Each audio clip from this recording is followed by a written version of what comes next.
Juneteenth, you guys, the Black players in MLS, announced the birth of the Black Players Coalition of MLS. Can you just talk us through how you guys started the group and what were some of the factors that led to this creation? Yeah, I think we would all say that we lament the fact that it came about on the heels of the George Floyd death, the death of another Black man at the hands of a white police officer in the United States. But that was the moment that galvanized us to get together.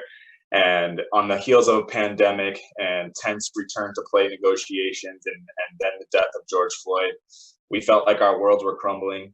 And you could see the different conversations going on across the league and different groups of players. You hear about a group chat over here, a group chat over there. And so what we were able to do was coalesce all into one. And pretty quickly, I would say like 5 or 6 days after the death of George Floyd, we had like 70 Black players on a Zoom call, and we had an unbelievable chat. And really from that moment was when we decided that we needed an organization. There was a lot of love there for each other, a lot of compassion. Obviously, we hadn't seen each other's faces for a long time, a lot of anger and frustration about what was going on in the world. And so we were able to channel that into some positive energy. There was some beautiful speeches in that, ones that I'll never forget, and really a beautiful moment where we could take something negative and turn it into a positive. Yeah, and to be honest with you, Justin, obviously I've had communications with you beforehand, and I'm proud of what you guys have started. I think it's incredible being a former player, but then also a Black man in this country. It's incredible to see how quickly you guys came together and formed this group. But can you talk about some of the things that you've experienced personally, or that have been told and talked about within the group? Some of the things that you've experienced from a systemic racial injustice standpoint within MLS that also pushed you guys to really want to fight for change domestically here in this country and in soccer. Yeah, I think a lot of the Black players in Major League Soccer have faced microaggressions here or there, and everyone will have their own story. But I think some stories that we could all tell, we look at Major League Soccer Players Association, the Black representation there at a high level, we weren't very happy. And then you look at Major League Soccer at the executive level and the coaching level and the Black representation there, we weren't happy with that either. So that's a key indicator of systemic racism. And then our league, in January or February, we had a coach that was dismissed for inappropriate racial comments.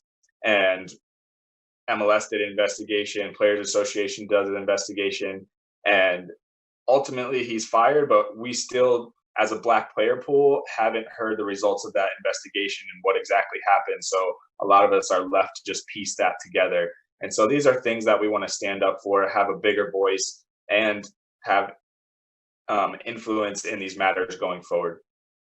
Right. No, and I think you guys are taking that first step, which is huge in forming this group. And I know that the support that I've seen thus far has been incredible. But when you guys put out your statement, there was a line that stuck out to me. It was the last sentence of the first paragraph, and I'm going to read it. It says, "This is a new organization that will address the racial inequalities in our league, stand with all those fighting racism in the world of soccer, and positively impact Black communities across the United States and Canada." Justin, what does that look like? What can we expect from you guys in the long term, but ultimately, what can we expect from you guys in the near future in terms of addressing these things? Yeah, so I spoke a little bit about the representation, the Black representation we see in Major League Soccer. It's not representative of our soccer community in North America. So some of the initiatives that we have that are going to change that are implicit bias training, cultural education classes, league-wide, so for the club level and for the league level. And you talk about hiring a chief diversity officer, and we think that implementing these initiatives will help make that change in representation that we want to see. But we also know that we can make change in our own communities as well, in our Black communities in each of our states and each of our locations. And so things that we're looking for there are partnerships where we can make donations that go in a place where we decided where it gets to go, and we think that'll make a big impact. And so that you'll see further down the road once we're more established as a nonprofit. On top of that, we see ourselves as leaders in our soccer community, in our Black soccer community. And so we want to create mentorship programs for the young Black kids that are in MLS academies to help them make that jump from the academy to the first team, knowing that they have us there as a sounding board. And even pre-academy kids, kids that are coming up, 10, 11, 8, 9, get these young Black soccer players some some great advice from guys that have been doing it for a long time that look like them, that they might feel comfortable hearing that message from. And then, what I talked about earlier, just having a bigger voice as a united Black player pool and having influence in matters going forward, racial matters going forward. So I think those are the things that you're going to see coming from us down the pipeline. Yeah, mentorship, and I think a pipeline for future success for our young African Americans is a huge thing. I guess one of the last questions I have for you is, since you guys put out that statement, what's the response been like from a global standpoint, as well as from a micro level, when you've got to come back to your club, from your teammates, from coaches, execs, and even fans? Yeah, the response was so positive from our announcement. We're so happy with it.